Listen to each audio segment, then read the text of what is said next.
हाय बच्चों, मैं सीमा सैलजानंद आप सभी लर्नर्स का मेरे चैनल साई बेसिक्स जूलॉजी पर वेलकम करती हूँ। बच्चों, वैसे तो मैंने शॉर्ट्स के फॉर्म में थोड़ा थोड़ा फेनोन, टेक्सॉन और कैटेगरी तीनों टर्म को इंट्रोड्यूस कर दिया है। ऑलरेडी वीडियोस भी अपलोड हो चुके हैं। यहाँ हम डिटेल एक्सप्लेनेशन देखेंगे फेनोन, टेक्सॉन एंड कैटेगरी। बहुत ही माइनर डिफरेंस है तीनों टर्म में, तो आप बहुत ही ध्यान से सुनिएगा। मैं कोशिश करूँगी कि एंड तक आप बने रहिएगा तो तीनों का डिफरेंस अच्छे से आपको समझ में आ जाए। ठीक है, क्वेश्चन की बात करें तो हो सकता है एक full length long answer type question बन जाए फेनोन, टेक्सॉन एंड कैटेगरी के बारे में, या फिर हो सकता है कि फेनोन एंड टेक्सॉन दो टर्म दे दे शॉर्ट आंसर टाइप में, या फिर tax on and category they they short answer type में। और अगर वेरी शॉर्ट आंसर की बात की जाए तो हो सकता है कि या तो फेनोन या फिर टेक्सॉन या फिर कैटेगरी। जैसा भी क्वेश्चन आएगा तो आप उस हिसाब से अपने आंसर को एक्सप्लेन करिएगा। और ये सारा कंटेंट मैं पीडीएफ के फॉर्म में साई बेसिक्स जूलॉजी के नाम से टेलीग्राम चैनल ओपन है, वहाँ मैं शेयर कर दिया करती हूँ। मैंने ऑलरेडी शेयर कर दिया है, तो आप नोट्स के लिए इधर उधर बिल्कुल भी मत भटकिएगा, वहाँ से आप नोट्स ले सकते हैं। ठीक है, तो आइए बिना टाइम वेस्ट किए हम स्टार्ट करते हैं फेनोन, टेक्सॉन एंड कैटेगरी के बारे में। ठीक है, और बच्चों मैं आपको रिकमेंड करूंगी कि पहले लॉन्ग वीडियो अच्छे से डिटेल एक्सप्लेनेशन सुना करिए, तब शॉर्ट्स पे जाइए फॉर रिवीजन पर्पज से, या फिर कोई टर्म अगर आपको समझ में नहीं आता है तो इंट्रोडक्शन पर्पज से आप देख सकते हैं, क्योंकि शॉर्ट्स आपका कॉन्सेप्ट नहीं बिल्डअप कर सकता है। कॉन्सेप्ट के लिए आपको डिटेल वीडियोज़ ही देखने पड़ेंगे। ठीक है, तो आइए देखते हैं फेनोन, टेक्सॉन एंड कैटेगरी। सबसे पहला टर्म है phenon. Phenon means physical appearance. Physical appearance means observable characteristic, means जिसे देख के आप पहचान सकते हैं। तो phenon mainly phenon emphasises physical characteristics. ठीक है, शेयर्ड फिजिकल कैरेक्टरिस्टिक्स, ये फिजिकल कैरेक्टरिस्टिक को शेयर करते हैं। May include organisms that are not genetically related. जरूरी नहीं है कि जो ऑर्गेनिज्म हम देख रहे हैं वो जेनेटिकली रिलेटेड हो। एग्जाम्पल की बात करें तो जैसे स्टूडेंट्स विथ करली हेयर, जैसे एक क्लास में कुछ स्टूडेंट हैं 30-40 स्टूडेंट, उसमें से कुछ स्टूडेंट जो है उनके 10 या 15 स्टूडेंट उनके करली हेयर्स हैं, तो ये एक फिजिकल ऑब्जर्वेबल कैरेक्टरिस्टिक है, तो हम कहेंगे कि ये बच्चे एक फेनोन के अंतर्गत आते हैं। ठीक है, तो फिजिकल कैरेक्टरिस्टिक को जो शेयर करे या फिर फिजिकल कैरेक्टरिस्टिक पे डिपेंडेंट हो जो कैरेक्टरिस्टिक, उसको क्या कहेंगे, फेनोन। दूसरा टर्म है टेक्सॉन। टेक्सॉन सिंगुलर टर्म है, प्लूरल टर्म इसका क्या होता है, टैक्सा। तो tax on represents actual organism groups. It consist organism sharing common characteristic. ये कॉमन कैरेक्टरिस्टिक को शेयर करता है, जैसे कि it represents actual organism like Mammalia. तो जैसे मेमेलिया क्लास की अगर बात हो रही है तो जितने भी मेमल्स आएंगे वो सारे इंक्लूड होंगे एक टैक्सा में, एक टेक्सॉन में। ठीक है, तो दोनों का डिफरेंस आपको समझ में आ गया। फेनोन क्या है, फिजिकल अपीयरेंस देख के फिजिकल कैरेक्टरिस्टिक जो शेयर कैरेक्टरिस्टिक होंगे तो हम कहेंगे कि ये एक फेनोन है। टेक्सॉन क्या है, जहाँ कॉमन कैरेक्टरिस्टिक शेयर होता है। अच्छा हाँ, फेनोन में कोई भी जीन इन्वॉल्व नहीं होता है, वो जेनेटिकली रिलेटेड नहीं होते हैं, बट टेक्सॉन में कॉमन कैरेक्टरिस्टिक शेयर होते हैं। जैसे कि अगर एग्जाम्पल की बात करें तो मेमेलिया, तो ऑल मेमल्स आ जाएंगे।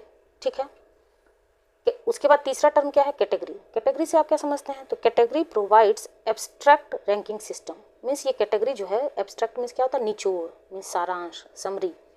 तो ये एक निचोड़ बताता है। तो आप देख रहे हैं बच्चों, जैसे फेनोन टर्म है वो एक जनरल बेसिस पे फिजिकल कैरेक्टरिस्टिक पे डिपेंड करता है। टेक्सॉन धीरे धीरे स्पेसिफिसिटी बढ़ती जा रही है, टेक्सॉन थोड़ा और स्पेसिफिक होता है। कैटेगरी उससे भी ज़्यादा स्पेसिफिक हम बोलते हैं। इट इंक्लूड्स रैंक्स लाइक, जैसे कि class, order, family, genus and species, ये सब क्या है, एक कैटेगरी है। It organises organisms based on evolutionary relationships. ये किस पे डिपेंडेंट करता है, तो इवोल्यूशनरी रिलेशनशिप पे। एग्जाम्पल की बात करें तो जैसे फाइलम, कॉर्डेटा, क्लास मेमेलिया। तो इवोल्यूशनरी रिलेशनशिप मीन्स ऐसा करेक्टर जो आपके एंसेस्टर में भी है और डिसेंडेंट में भी है, मीन्स आपके पूर्वज में भी पाए जाते हैं और वंशज में भी पाए जाते हैं, तो हम कहेंगे ये एक कैटेगरी हुआ। तो मैं उम्मीद करती हूँ तीनों टर्म क्लियर हो गया होगा, phenon, taxon and category. Phenon physical characteristic पे डिपेंड करता है, जेनेटिकली रिलेटेड नहीं होता है, कोई भी जीन इन्वॉल्व नहीं होता है। टेक्सॉन में क्या होता है, टेक्सॉन एक्चुअल ऑर्गेनिज्म का ग्रुप बताता है। It represents actual organism, means अगर मेमेलिया की क्लास, मेमेलिया की बात हो रही है तो जितने भी मेमल्स आएंगे तो एक क्लास में रखे जाएंगे उनको। It share common characteristic. वहीं कैटेगरी क्या है, तो वहाँ इवोल्यूशनरी रिलेशनशिप की बात हो रही है, मीन्स ऐसा करेक्टर जो हमारे एंसेस्टर में भी होता है और डिसेंडेंट्स में भी होता है। ठीक है, तो तीनों टर्म क्लियर हो गया होगा। थोड़ा थोड़ा और हम एक्सप्लेनेशन देखेंगे। मोर और लेस यही है आपका फेनोन, टेक्सॉन एंड कैटेगरी। आइए देखते हैं। Phenon, group of organisms with similar physical characteristics within population. तो ऐसा ग्रुप ऑफ ऑर्गेनिज्म जहाँ फिजिकल कैरेक्टरिस्टिक जो है वो सिमिलर पाया जाता है एक पॉपुलेशन में। एग्जाम्पल की बात करें, जैसा कि मैंने आपको एग्जाम्पल दिया, in a class of 40 students, individuals with similar traits like curly hairs, this hair can be considered a फेनोन।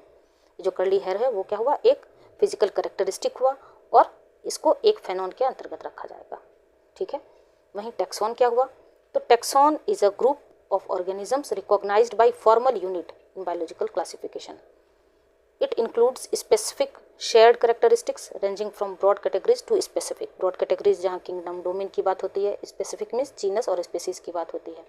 तो टैक्सॉन प्लूरल टर्म टाक्सा होता है, ये एक्चुअल ऑर्गेनिज्म का ग्रुप कहलाता है, group of organism recognised as a formal biological classification. ये एक formal unit होता है जो बायोलॉजिकल क्लासिफिकेशन पे डिपेंडेंट होता है। ठीक है, वहीं आपका तीसरा टर्म क्या है, कैटेगरी। कैटेगरी में क्या है, इट इज़ अ रैंक और level in the taxonomic hierarchy. It represents abstract classification system use to organise organisms. और कैटेगरी में हमने क्या बात की थी, evolutionary characteristic, shared evolutionary characteristic. यहाँ पर ऐसा करेक्टर जो कि आपके एंसेस्टर में भी पाया जाता है और डिसेंडेंट में भी। तो कैटेगरी क्या है, एक निचोड़ है, एक एब्स्ट्रैक्ट है, किसका, क्लासिफिकेशन सिस्टम का। तो इसीलिए ये एक रैंक और लेवल भी कहलाता है। ठीक है, थोड़ा और स्पेसिफिसिटी की ओर अगर बढ़ें तो देखिए, फेनॉन, इस स्लाइड को मैं शॉर्ट में ऑलरेडी आपको एक्सप्लेन कर चुकी हूँ। Physical appearance, a group of organisms characterised by similar physical appearances और shared characteristics regardless of their genetic relatedness. किसी भी तरह का जेनेटिक रिलेटेडनेस इसमें नहीं देखा जाता है। सिमिलर फिजिकल अपीयरेंस होता है और शेयर्ड कैरेक्टरिस्टिक्स होते हैं। इन बायोलॉजिकल क्लासिफिकेशन की बात करें तो a phenon is recognised solely based on observable trait. ऐसा ट्रेट, ऐसा करेक्टर, ट्रेट को ही करेक्टर भी बोला जाता है जिसे ऑब्जर्व किया जा सकता है, विदाउट कंसीडरिंग जेनेटिक इंटरेक्शन और इवोल्यूशनरी रिलेशनशिप। यहाँ भी किसी भी तरह का जेनेटिक रिलेटेडनेस नहीं देखा जाता है, जेनेटिक इंटरेक्शन नहीं देखा जाता है, किसी भी तरह का जीन का इन्वॉल्वमेंट नहीं होता है, ना ही किसी तरह का इवोल्यूशनरी रिलेशनशिप होता है फेनॉन में। ठीक है, तो इन अ नटसेल अब आप क्या बोल सकते हैं फेनॉन को, की कैरेक्टरिस्टिक क्या बोल सकते हैं, phenon is defined by physical similarities and it is not dependent on genetic connections. ठीक है, तो अब आपको बहुत ही अच्छे से फेनॉन टर्म क्लियर हो गया होगा। यहाँ पर किसी भी, मैंने बार बार आपको एक्सप्लेन किया है, किसी भी तरह का जेनेटिक इंटरेक्शन नहीं देखा जाता, किसी भी तरह का जीन्स इन्वॉल्व नहीं होता है, कोई इवोल्यूशनरी रिलेशनशिप नहीं देखा जाता है। तो फेनॉन में क्या देखा जाता है, तो फिजिकल अपीयरेंस को देखा जाता है। जैसे कि कर्ली हेयर का एग्जांपल मैंने दिया, एक क्लास में अगर 40 बच्चे हैं तो उनमें से 10 या 15 बच्चे का कर्ली हेयर्स है, तो वो बच्चे एक फेनॉन के अंतर्गत आते हैं। ठीक है, उसी तरह दूसरा टर्म टैक्सॉन है, a taxonomic group used in biological classification. इसी का प्लूरल फॉर्म टैक्सा भी कहलाता है। तो ये एक टैक्सोनॉमिक ग्रुप होता है जो बायोलॉजिकल क्लासिफिकेशन में यूज़ किया जाता है। क्यों यूज़ किया जाता है, तो to organise and categorise living organism, living organism को ऑर्गेनाइज और कैटेगराइज करने के लिए। It represents a specific unit within a hierarchical system of taxonomy. It is based on shared characteristics. कुछ करेक्टरिस्टिक जैसे कि मेमेलिया मैंने आपको बताया, तो जितने भी मैमल्स हैं वो एक क्लास में आते हैं, तो वो कुछ ना कुछ करेक्टरिस्टिक शेयर कर रहे होंगे। तो it is based on shared characteristics.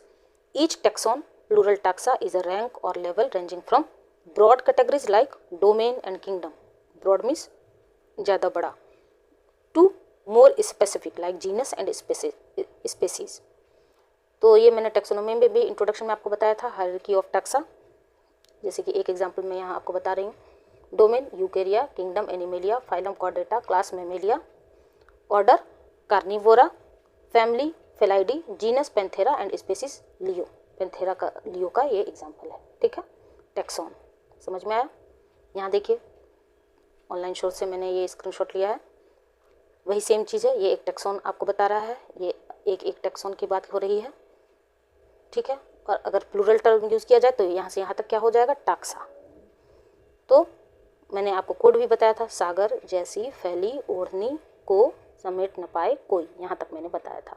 आप अपने एंड से आपको जो भी कोड बनाना हो वैसे भी आप याद रख सकते हैं। तो ये टैक्सॉन का एग्जांपल हो गया। अब आ जाइए तीसरा टर्म कैटेगरी। कैटेगरी को भी मैं ऑलरेडी एक्सप्लेन कर चुकी हूँ, बट फिर भी एक बार और देखिए। Specific rank in taxonomic hierarchy represents abstract classification levels, organises organisms based on evolutionary relationships. Means ये एब्स्ट्रैक्ट क्लासिफिकेशन लेवल को रिप्रेजेंट करता है, मीन्स एक निचोड़ बताता है, मीन्स एक सारांश, एक समरी बताता है। और ये क्या चीज़ पे बेस्ड होता है, तो इवोल्यूशनरी रिलेशनशिप, मीन्स ऐसा करेक्टर जो आपके एंसेस्टर में भी पाया जाता है और डिसेंडेंट्स में भी। एग्जाम्पल की बात करें तो phylum Chordata, Mammalia, primates. Category provides an abstract ranking system. Category जो है वो एब्स्ट्रैक्ट रैंकिंग सिस्टम प्रोवाइड करता है। अलाइक टाक्सा, मीन्स टाक्सा के जैसे बिल्कुल भी नहीं, are abstract terms that provide a framework for classification. तो टाक्सा और कैटेगरी का, टैक्सॉन और कैटेगरी का डिफरेंस आपको पता चल गया होगा। ये है, ये बायजूस का है शायद, बट मुझे अच्छा लगा तो मैंने यहाँ पर आपको दिखाया। यहाँ देखिए डोमेन जो कितना ब्रॉड कैटेगरीज है। तो जैसे हमने टैक्सॉन में दिखाया ब्रॉड से स्पेसिफिक की ओर। तो ये देखिए डोमेन आपका ब्रॉड कैटेगरीज हो गया, किंगडम ब्रॉड कैटेगरीज हो गया। जैसे जैसे आप नीचे की ओर, ऊपर से नीचे की ओर बढ़ते जा रहे हैं तो आपकी स्पेसिफिसिटी बढ़ती जा रही है। तो species, genus, family, order, class, phylum, kingdom, domain. ठीक है, ये टैक्सोनॉमिक कैटेगरी का एग्जांपल हो गया। एक और एग्जांपल आप देख लीजिए, बहुत सारे एग्जांपल हैं, आप अपने एंड से भी 2 एग्जांपल ऐड कर सकते हैं। स्पेसीज जैसे कि होमो सेपियंस हो गया। ठीक है, तो members of the genus homo with height forehead अगर है और थिन स्कल बोन है तो उसे एक स्पेसीज कहा जाता है, जिसे होमो सेपियंस के नाम से जाना जाता है। होमो क्या हो गया, जीनस, और सेपियंस स्पेसीज। जीनस में होमो आ गया, means hominids with upright posture, जो खड़ा हो सके, अपराइट पोस्चर होता है। लार्ज ब्रेन अगर पाया जाता है तो उसे एक जीनस में रखा जाता है। Family hominids, primates with relatively flat faces. आगे की ओर आप देखते हैं इंसान चेहरा फेस जो है वो फ्लैट होता है, with 3 dimensional vision, means 3 dimensional में वो देख सकता है। Order primates mammals with collar bones and grasping fingers, means उंगली से आप कुछ पकड़ सकते हैं, ग्रास्प करने की कैपेसिटी होती है, तो प्राइमेट ऑर्डर में रखा जाता है। क्लास मैमल्स, कॉर्डेट्स विथ फर और हेयर और एंड मिल्क ग्लैंड अगर होगा तो उसे एक क्लास में रखेंगे, मैमल्स में। Phylum chordata, animals with backbone अगर है तो उसे कॉर्डेटा कहेंगे। Chordates, kingdom animalia, means organisms able to move on their own, means खुद से मूव कर सकता है तो उसे एनिमल किंगडम में रखेंगे। ठीक है, तो इस तरह से हम यहाँ फेनॉन, टैक्सॉन एंड कैटेगरी का डिफरेंस भी देखें और डिटेल थोड़ा एक्सप्लेनेशन भी। तो बच्चों ये जो टैक्सोनॉमी सिस्टमेटिक वाला जो पोर्शन पेपर है, ये बहुत ही मार्क्स इसमें बहुत अच्छा होता है। अगर आपका 15 नंबर का क्वेश्चन है और आप अपने आंसर को अच्छे से एक्सप्लेन किए हैं तो 15 में 14 मार्क्स तक आपको आ सकता है। तो मैं डायग्राम तो इसमें बहुत ही कम होते हैं, फिर भी मैं कोशिश करती हूँ कि बहुत सिंपलेस्ट वे में आपको एक्सप्लेन करूँ। तो अगर आपके लिए ये वीडियोस, ये कंटेंट कहीं से भी हेल्पफुल हो तो लाइक, शेयर एंड सब्सक्राइब जरूर करिएगा, और कुछ भी फीडबैक देना हो तो कमेंट सेक्शन में जरूर बताइएगा। ठीक है, मिलते हैं नेक्स्ट वीडियो में, तब तक के लिए थैंक यू।